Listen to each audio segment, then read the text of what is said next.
Hello everybody and welcome to Mr. B Clothing, 1995 Northwest 86th Street in just gorgeous Clive, Iowa. Tim Sitzmann here. I'm Chris Williams, and Tim, we're past week number 1.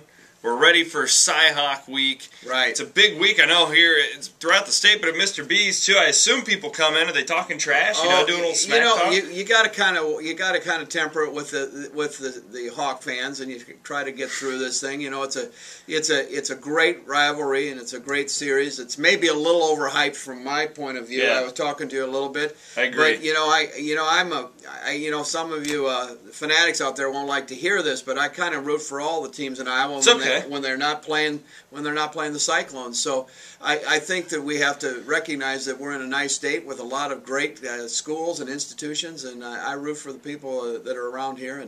But it's a fun week. We're loaded for bear for fall. It got a little cool and crisp. Yes. Too much rain in the air, but what a great first week, and we got a victory, and a win is a win, and we're happy about that. You going to be at the game, or are you going to be here at Mr. B on Saturday? I have to work this Saturday. I would love to be up there, but I'm wanting to catch one of those fanatics who wants to buy a sweatshirt or a sweater before he goes to the game. So I'll be here all day Saturday. Well, don't sell any black or gold ones, okay? Well, we don't have either, but we have black and we have burgundy in the store, and we have some yellow. So we got those colors, but not specifically to either of the teams. All right, Tim. Well, while we're talking Cy-Hawk, you picked the Hawks to win this game earlier in the summer. You sticking with that before we move on? I'm sticking with that. I think what the first week showed us that we got to play the next game. I mean, that's all it showed us. Iowa's opponent was certainly not the caliber that they're going to see at Jack Trice Stadium on this coming weekend. But I think there's still a lot of questions on both sides of the ball, both teams. I still think it's a 3-point Hawk victory. I think it's a real close game, and I'll stick by that prediction. But I see great things for the Clones as we go through the year. We got through some of my predictions. I still pick them at 7-5, Chris. Yep, you did. I think 7-5 is the season we have, which will be a remarkable season for Coach Rhodes and his fine squad. And I think we'll be in a very nice bowl game when it comes to bowl time. All right, well, let's talk about that, Tim, because I came in here 2-3 times over the last couple of weeks, and we've been having some technical difficulties getting your picks out there. That's okay. We did record Sitzmann's picks. We just couldn't get them on the website. That's right. You did go 7-5. I did. With Iowa State. Now, I think any Iowa State fan out there watching this right now, they'd snatch that up and they would take it in a second. What is it about this team, though? You think they can pull off some pretty incredible upsets?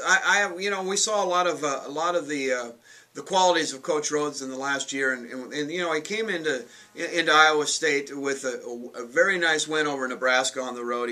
Another nice win over Texas. So we're seeing some things to come, and I think he's going to put this team together. Now, it may not be, the nice thing is we got a W for week 1. We have a real shot at a W this week. I didn't predict that, but a shot, and then we go on the road again, and then we get into tough times. But I think we're going to see some big upsets, and I picked one at Texas, and there's some down the road too. Yeah, and Tim, you actually had them against Texas A&M too. You think they can handle that one at homecoming? Well, again, I think Texas A&M coming into Iowa State, I think we can handle that, and I think that's another big upset. And then, Kansas State down the way, I think they can get Kansas State at the end of the year. So there's a lot of upsets to come. I think 7-5 is the record.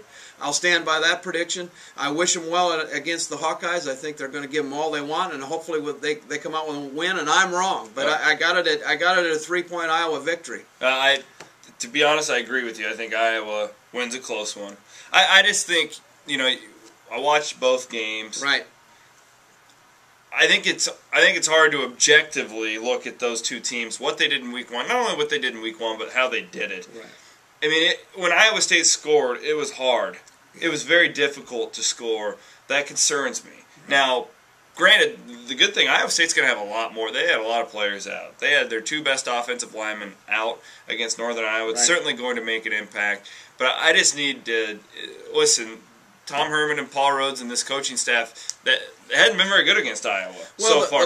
I need to see something kind of change my mind to really go out on a ledge and pick Iowa State. I think I read this morning it's 87-15 is the last 3 years. It's not the offensive strategy is not seem to work against that defense. And maybe this new quarterback and everything, maybe we see that on Saturday. But until then, I have a hard time going out on the limb and picking Iowa State. And it seems like when an Iowa State team has won, at Nebraska and even at Texas, it's the turnover ratio that really has helped us. And I think if they're going to win this game on Saturday, it's going to be a turnover ratio.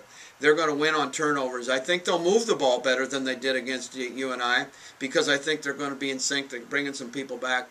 But that, they're also not taking anything away from you and I. I think they're a fine quality team and a great defense. But I think Iowa's defense is a niche above that. Oh, for sure. They just know that defense has always been. That's what they've been known for at Iowa City.